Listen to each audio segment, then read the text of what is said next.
Bonjour! La capsule d'aujourd'hui traitera des caractéristiques de la préposition.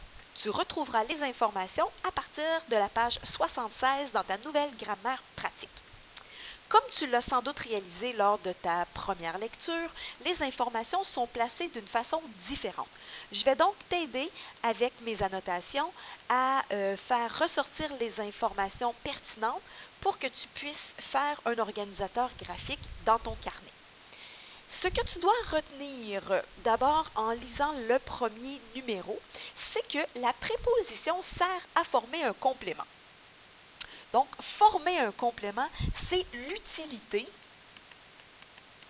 de la préposition. Ensuite de ça, on t'a présenté trois caractéristiques. La première, en fait, elle est présentée à la page 72. Je me permets donc de te la répéter ici, surtout que c'est la caractéristique la plus importante. La préposition est un mot invariable. C'est une classe de mots qui ne changera jamais de forme. Donc ça, c'est important de retenir cet élément-là. Ensuite de ça, la deuxième caractéristique que tu dois avoir en tête, c'est qu'elle n'est jamais employée seule. Ça veut donc dire qu'elle aura toujours une expansion avec elle.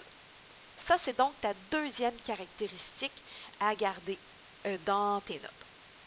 Enfin, la préposition est le noyau du groupe prépositionnel qu'on nommera le groupe PREP. Je t'explique avec l'exemple placé en dessous. Les plus jeunes restaient à la maison. On voit que la préposition à, qui est placée ici, te permet d'amener un complément, donc une information complémentaire au verbe rester. De la même façon, on ne pourrait pas enlever la maison. On ne pourrait pas avoir une préposition toute seule. On ne pourrait pas dire les plus jeunes restaient à.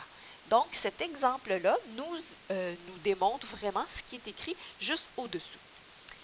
Ensuite de ça, on te présente les formes. Comme pour les classes précédentes, tu as différentes formes à retenir. Il existe une forme simple, donc des prépositions qui auront un seul mot. À, hors, parmi, par exemple. Et tu auras aussi des prépositions de forme complexe et tu vas retrouver également l'expression locution prépositive pour parler de ces prépositions-là.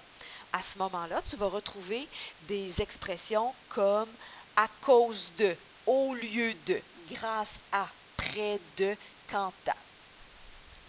Il existe différents sens pour la préposition.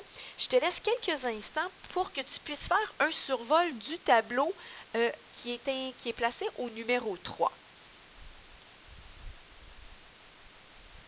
Comme tu peux le remarquer, plusieurs prépositions appartiennent à différents sens. C'est le cas, entre autres, de la préposition à, qu'on peut retrouver pour montrer une appartenance, un lieu, un moyen.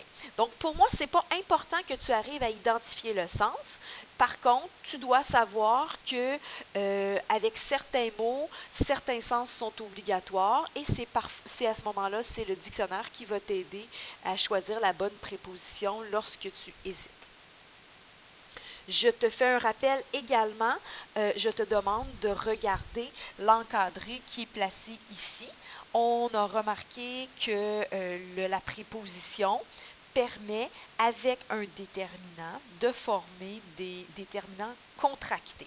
Donc, tu te rappelles, on avait parlé de cet élément-là dans la section des déterminants. Ce sont les prépositions à et de qui nous permettent de faire ces déterminants contractés. Je t'amène ensuite de ça à la page suivante et ce que j'aimerais que tu notes maintenant, ce sont en fait les indices pour t'aider à repérer une préposition. Hein, tu vois qu'on n'a pas de tableau bleu comme dans les capsules précédentes. Donc, ce que je vais te demander de faire, c'est d'écrire ici indice de repérage. En fait, on va en avoir un seul et ce sera une manipulation. Pour reconnaître une préposition, ce que tu vas devoir faire, c'est évidemment de remplacer la préposition par une autre préposition. Et ce qu'on t'explique ici, c'est que lorsque tu hésites, par exemple, entre une préposition ou un adverbe, eh bien, il va falloir que tu arrives à le remplacer par une autre préposition. Sinon, tu ne seras pas en présence d'une préposition. Donc, ce que tu dois retenir, finalement, c'est remplacement possible par une préposition.